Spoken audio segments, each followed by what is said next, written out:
Welcome back students, welcome again. आज का हमारा वीडियो का टॉपिक है इशू ऑफ डिबेंचर्स। तो students, issue of debenture is just like issue of shares. Issue of debenture काफ़ी हद तक इशू ऑफ शेयर्स पर बेस है। अगर हमने इशू ऑफ शेयर्स को अच्छे से किया है तो इसको समझने में ज़रा भी दिक्कत नहीं होगी। ज़्यादातर इसमें सब कुछ वैसा ही होगा जैसा इशू ऑफ शेयर्स में होता था। कुछ मामूली चेंजेस होंगे जो मैं आपके सामने अभी डिस्कस करूंगा, और कुछ नई चीजें भी हैं जो हम अभी सब आज के वीडियो में सीखने वाले हैं। So let us begin.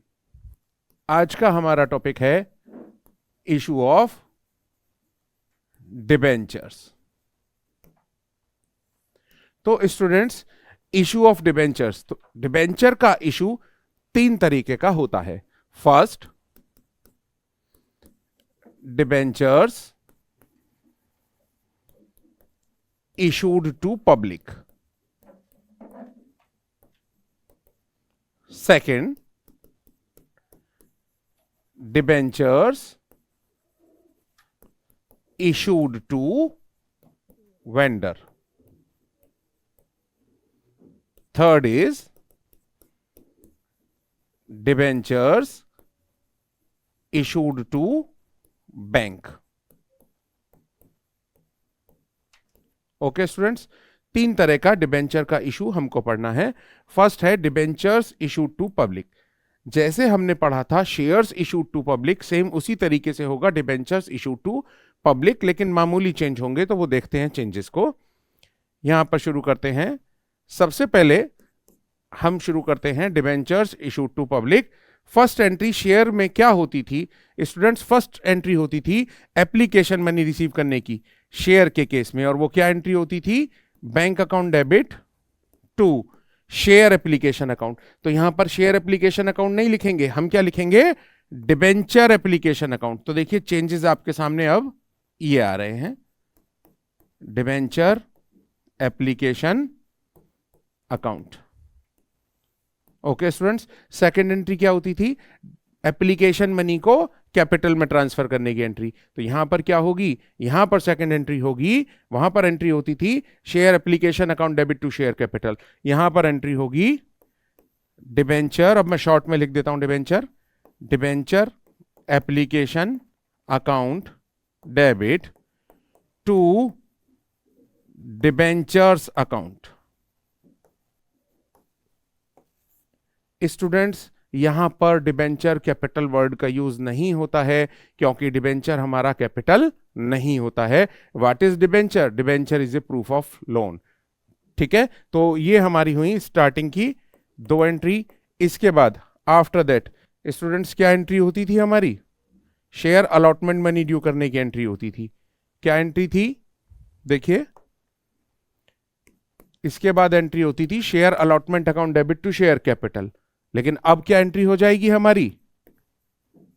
Debenture allotment account debit to debentures account. ये हो गई अलॉटमेंट मनी ड्यू करने की entry. After that allotment money receive करेंगे। जब हम अलॉटमेंट मनी रिसीव करेंगे तो हमारी एंट्री होगी bank account debit to debenture allotment account. तो स्टूडेंट्स, आप देख रहे हैं कि एंट्रीज सेम शेयर्स की तरह ही हो रही हैं। ठीक है। फिफ्थ, इसके बाद क्या करते हैं स्टूडेंट्स? हम फर्स्ट कॉल मनी ड्यू करते हैं। जब फर्स्ट कॉल मनी ड्यू करते हैं तो क्या एंट्री होती है शेयर के केस में? Share first call account debit to share capital. अब यहां डिबेंचर है तो क्या जर्नल एंट्री बनेगी? Debenture first call account debit to debentures account. Short में लिख दिया स्टूडेंट्स, डिबेंचर। आफ्टर दैट इसके बाद क्या एंट्री होगी? फर्स्ट कॉल मनी रिसीव करने की एंट्री होगी स्टूडेंट्स। वो क्या होती है? बैंक अकाउंट डेबिट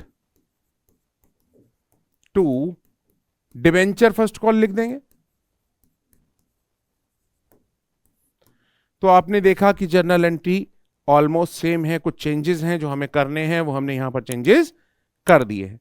इसके अलावा अगर हम बात करें अंडर सब्सक्रिप्शन की, same, over subscription same, pro rata allotment भी same, calls in arrear, calls in advance, all are same as issue of shares.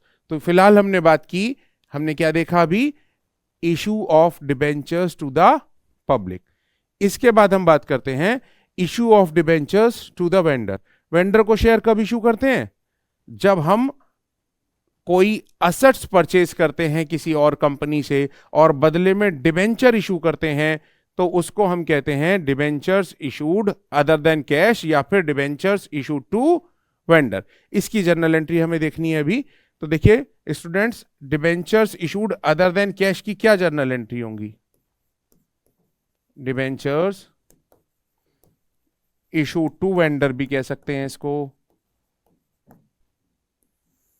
इसकी जर्नल एंट्री होंगी फर्स्ट, देखिए शेयर्स की तरह होगी, फर्स्ट एंट्री होगी असेट्स अकाउंट डेबिट, जो भी असेट हमने परचेज की है, to vendor,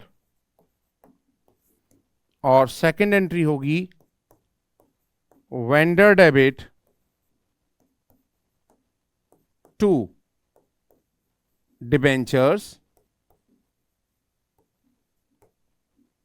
to security premium if any. अगर क्वेश्चन में यह कहा गया है कि डिबेंचर्स को प्रीमियम पर इशू किया गया है, तो फिर हमारा क्या होगा, डिबेंचर को प्रीमियम पे इशू किया गया है तो फिर सिक्योरिटी प्रीमियम भी यहां पर आएगा।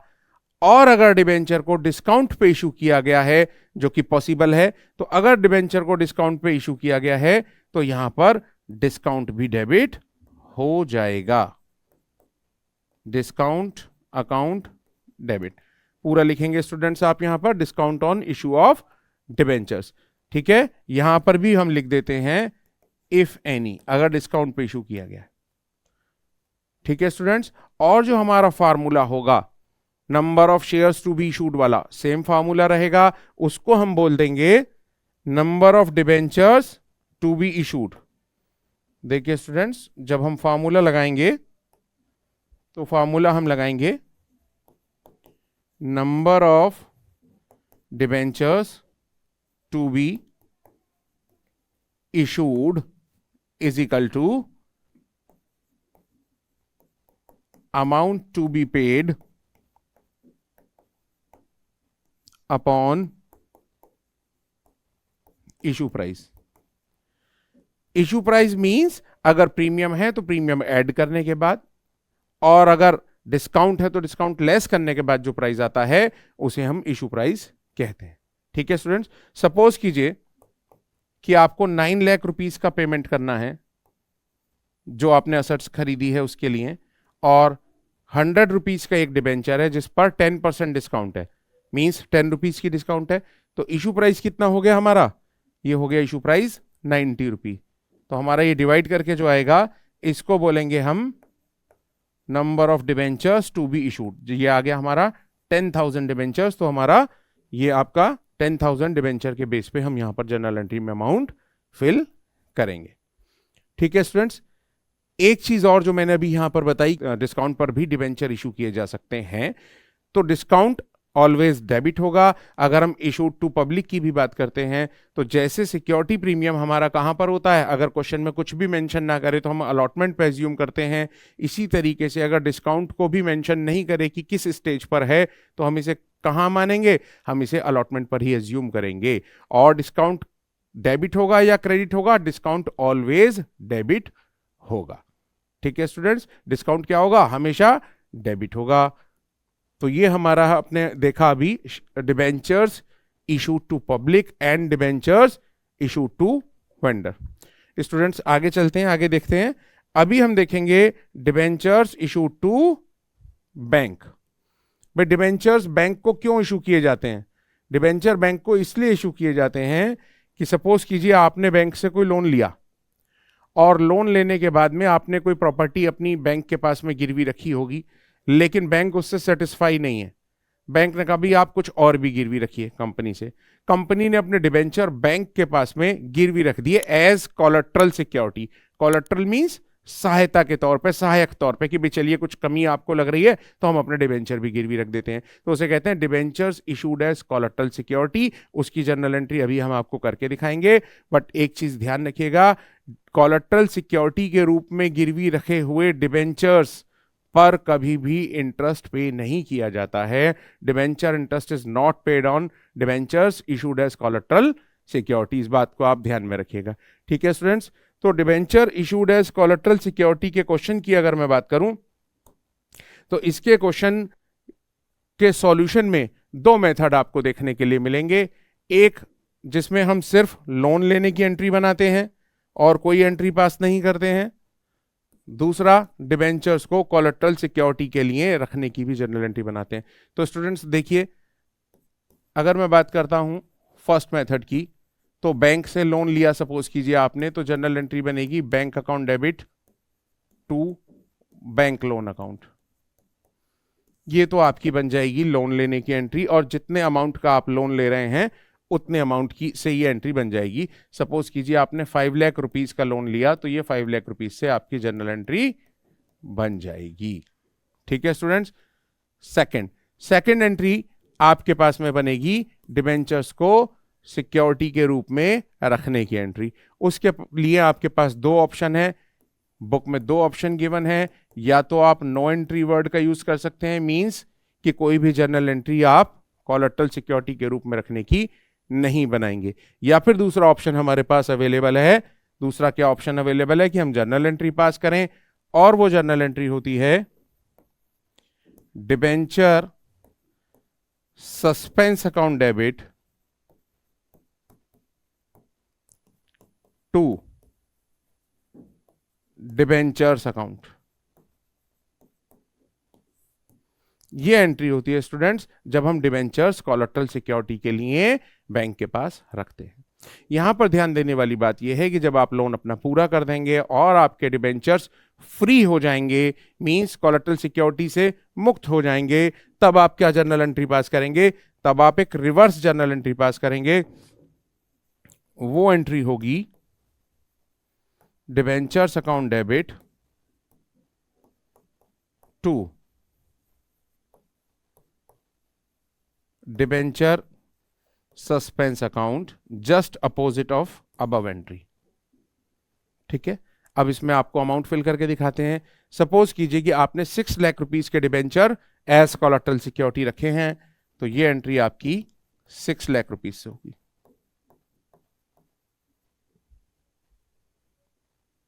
ठीक है स्टूडेंट्स, अब हमारा क्या बचा? इस चैप्टर में दो और बहुत मेन चीजें होती हैं, बल्कि तीन होती हैं, दो में ज्यादा मेन है।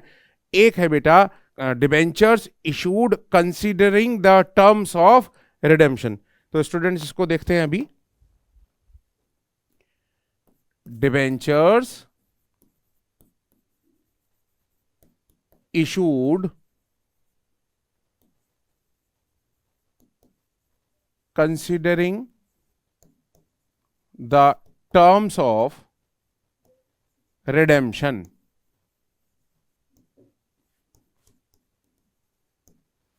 भाई देखिए स्टूडेंट्स, ये रिडेम्पशन क्या होता है? इशू ऑफ डिबेंचर्स आप समझ गए कि कंपनी को जब पैसे की आवश्यकता होती है तो वो क्या करती है? मार्केट में डिबेंचर इशू करती है, पब्लिक उस डिबेंचर को परचेज कर लेती है, जिससे पैसे कंपनी को रिसीव हो जाते हैं, अमाउंट रिसीव हो जाती है। लेकिन डिबेंचर क्या है? डिबेंचर एक लोन का ही प्रकार है, ए टाइप ऑफ लोन। कभी ना कभी तो कंपनी को वो अमाउंट रिटर्न करना है, यानी कंपनी ने जो लोन लिया है 10 साल बाद, 15 साल बाद, 20 साल बाद वो लौटाना है। उस पैसे लौटाने के प्रोसेस को, उसको हम क्या कहते हैं? Redemption of debenture. तो स्टूडेंट्स, रिडेम्पशन ऑफ डिबेंचर दो तरह का होता है, एक होता है एट पार और एक होता है at premium. Practically at discount redemption नहीं होता है। उसका कारण जान लीजिए आप। सपोज कीजिए कंपनी को आज पैसे की आवश्यकता है, कंपनी ने 100 रुपीज का एक डिबेंचर इशू किया, और कंपनी आपसे ये कहे कि 10 साल बाद या 15 साल बाद मैं आपको 100 रुपए वापस कर दूंगी और आपको ब्याज टाइम टू टाइम मिलता रहेगा, तो आप डिबेंचर परचेज कर लेंगे। ऐसा भी हो सकता है कि कंपनी को पैसे की ज्यादा आवश्यकता है, तो कंपनी ये कहे कि आप हमें 100 रुपीज के बदले हम आपको 105 रुपए या 110 रुपए देंगे 10 साल बाद। तो पब्लिक इससे और भी ज्यादा खुश होगी और भी जल्दी उसके डिबेंचर बिक सकते हैं, सेल हो सकते हैं कि भाई आज 100 रुपए हम दे रहे हैं लेकिन कंपनी हमें 10 साल बाद 110 वापस करेगी और इंटरेस्ट अलग से देगी। तो वो जो 110 रुपए कंपनी देगी उसको क्या कहा जाएगा, रिडेम्पशन एट प्रीमियम। मींस वो जो डिफरेंस वाले 10 रुपीज हैं वो क्या कहा जाएगा, रिडेम्पशन एट प्रीमियम। तो रिडेम्पशन एट पार भी संभव है, रिडेम्पशन एट प्रीमियम भी, रिडेम्पशन एट पार और रिडेम्पशन एट प्रीमियम। अब ध्यान देने वाली बात यह है, according to our prudence concept redemption at par no issue, but redemption at premium यानी कंपनी को भविष्य में ज्यादा पैसा लौटाना है, उसके लिए पहले से प्रोविजन बनाना होगा, जर्नल एंट्रीज में कुछ चेंज आएंगे। स्टूडेंट्स ध्यान दीजिएगा, जो एंट्री अभी मैं आपको सिखाने वाला हूं वो एंट्री इशू ऑफ डिबेंचर्स की है, रिडेम्पशन ऑफ डिबेंचर्स की नहीं है। किसी भी तरह का कंफ्यूजन आप मत रखिएगा। रिडेम्पशन ऑफ डिबेंचर्स हमारे कोर्स में सीबीएसई बोर्ड में नहीं है एट प्रेजेंट, हमें इशू ऑफ डिबेंचर्स की एंट्री कर रहे हैं, लेकिन रिडेम्पशन को ध्यान में रखते हुए ये एंट्रीज कर रहे हैं। मींस अगर क्वेश्चन में रिडेम्पशन के बारे में कुछ कहा है कि रिडेम्पशन एट प्रीमियम होगा या पार होगा, तो हमारे जर्नल एंट्रीज जो इशू वाली हैं उनमें क्या इफेक्ट आएगा। अगर हम बात करें इफेक्ट की, तो redemption at par no issue no effect. Same journal entries जो हमने अभी आपको बताई थी वही जर्नल एंट्री बनेंगी डिबेंचर को इशू करने की। लेकिन अगर रिडेम्पशन एट प्रीमियम होगा तो हमारी जर्नल एंट्रीज चेंज होंगी और वो जर्नल एंट्रीज हम आपके सामने अभी यहां पर मेंशन करेंगे। तो देखिए, इशू ऑफ डिबेंचर्स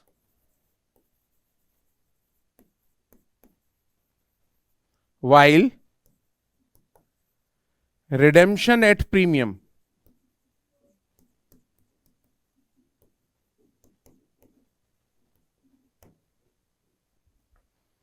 इसमें बेटा 3 केस हो सकते हैं।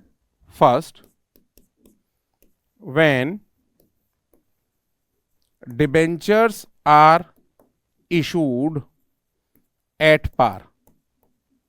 देखिए, डिबेंचर पार पे इशू किए गए और रिडेम्पशन प्रीमियम पर ही हो रहा है। देखिए, चेंज मैंने बताया सिर्फ कब होगा, जब डिबेंचर प्रीमियम पर रिडीम्ड किए जाए। तो मैं सारे केस हमारे रिडेम्पशन एट प्रीमियम वाले होंगे। इसमें फर्स्ट केस क्या है कि हम इशू पार पे कर रहे हैं लेकिन प्रीमियम पर हमारा हो रहा है रिडेम्पशन। तो फर्स्ट जर्नल एंट्री क्या बनेगी, bank account debit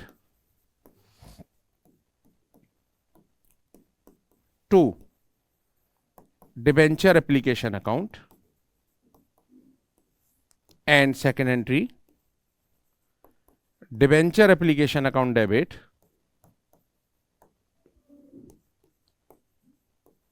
loss on issue of debentures debit to debentures account to premium on redemption of debentures account।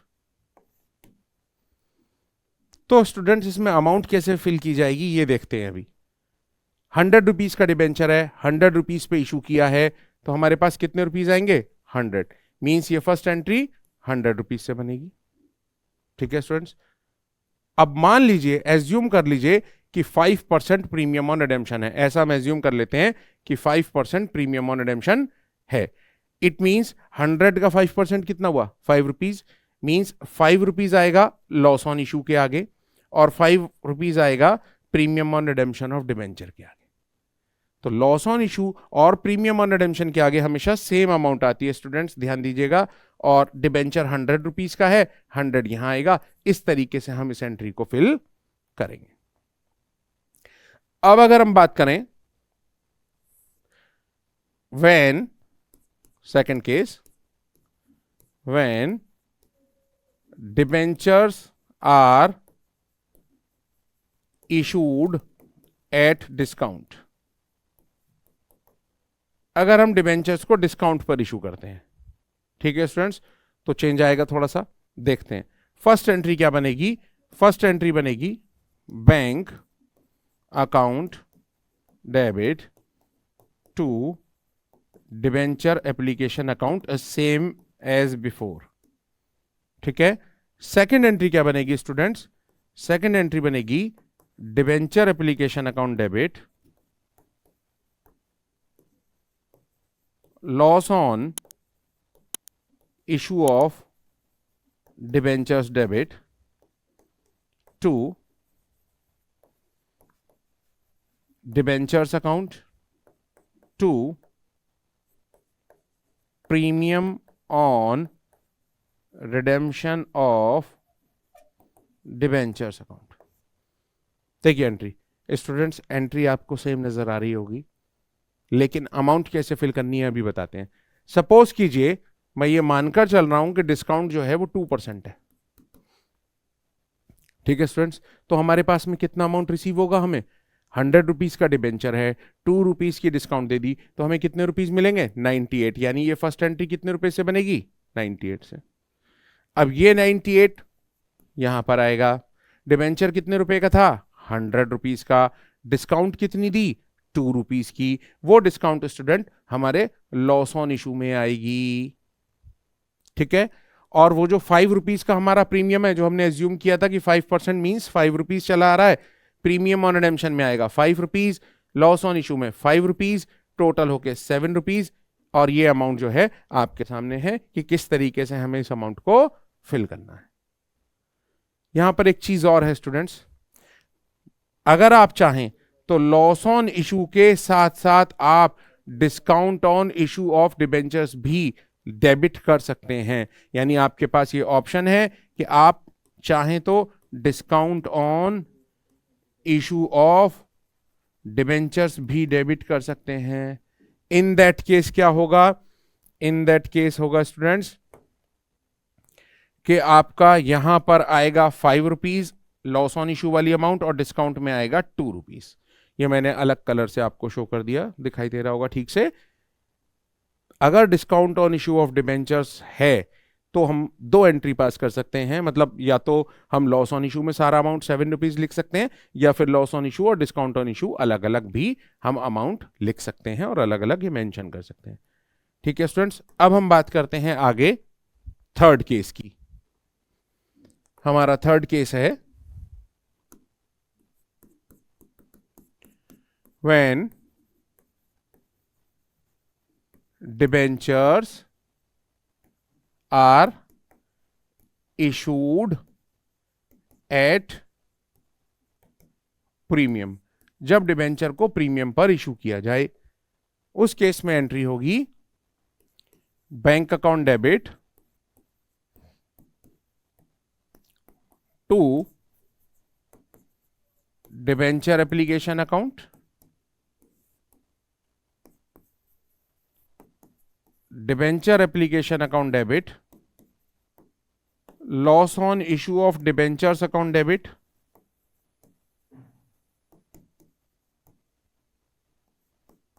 To debentures account to security premium account to premium on redemption of debentures account. जी देखिए students, अब यहां amount कैसे fill करेंगे। भाई हमने क्या assume किया था, 100 रुपीज का डिबेंचर है, लेकिन प्रीमियम को तो हमने एज्यूम नहीं किया।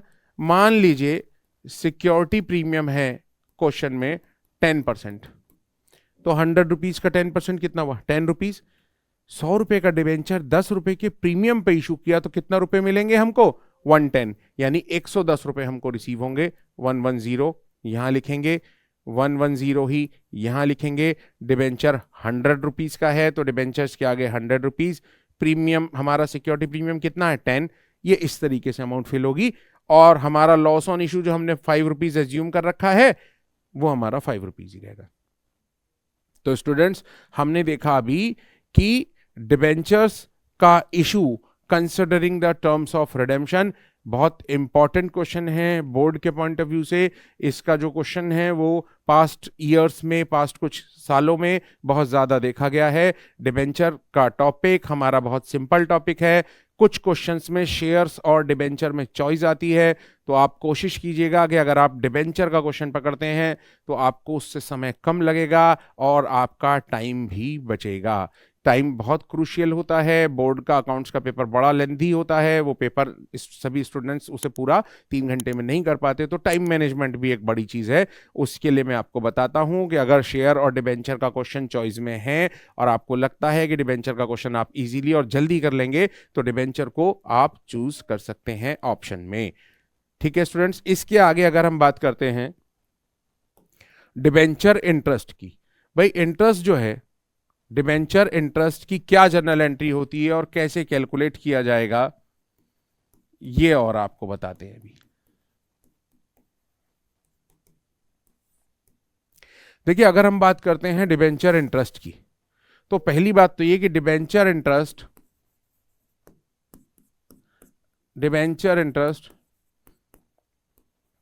will always be calculated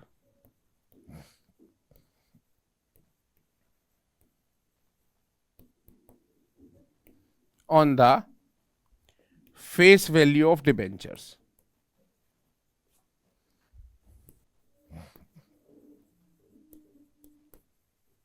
means कि हमारा डिस्काउंट और प्रीमियम से कोई भी लेना देना नहीं है, इररेलीवेंट थिंग्स हैं ये डिस्काउंट और प्रीमियम। कब? जब हम डिबेंचर इंटरेस्ट की कैलकुलेशन कर रहे हैं।